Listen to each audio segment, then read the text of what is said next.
The good old days. The good old days, catch party.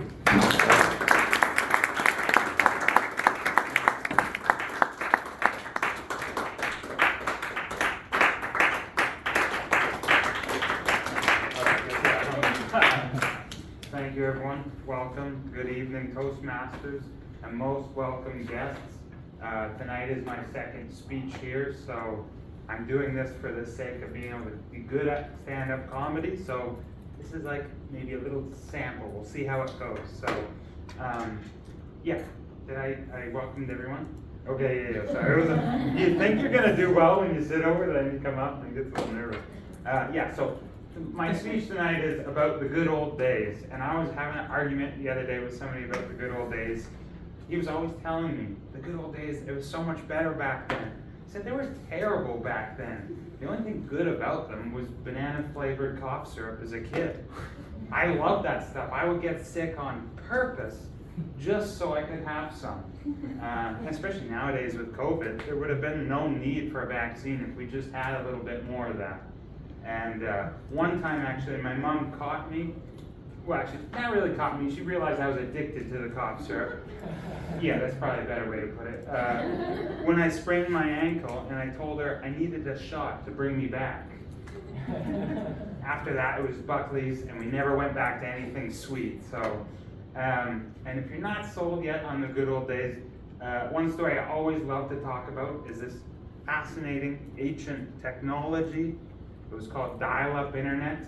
I don't know if any of you guys have heard of this technology, but back in the day, you had this decision to make whether you're going to spend 5 minutes to load an internet web page or go on the house phone. And God forbid you try to do both at the same time. Like you hear that static, get off the phone! So it never happens that way. And every time they argue about the good old days, I'm like, don't you remember how bad it was?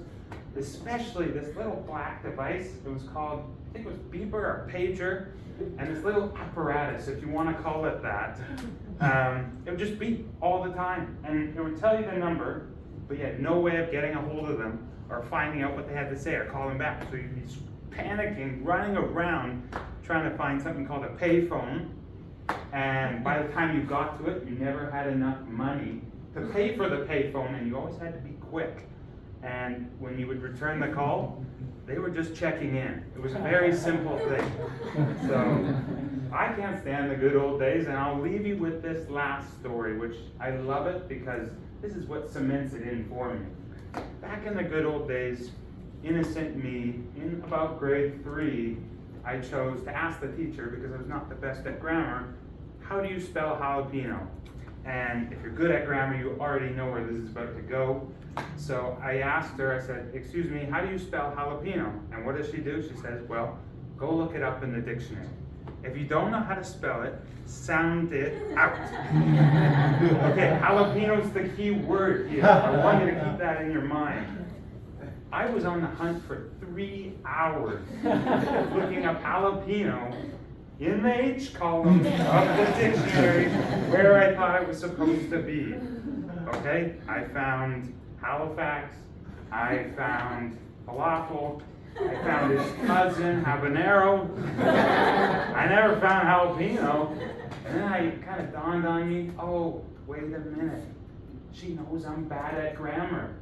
This is a sick game to keep me focused until school's over. And to be honest, I still don't know where it is. Thank you.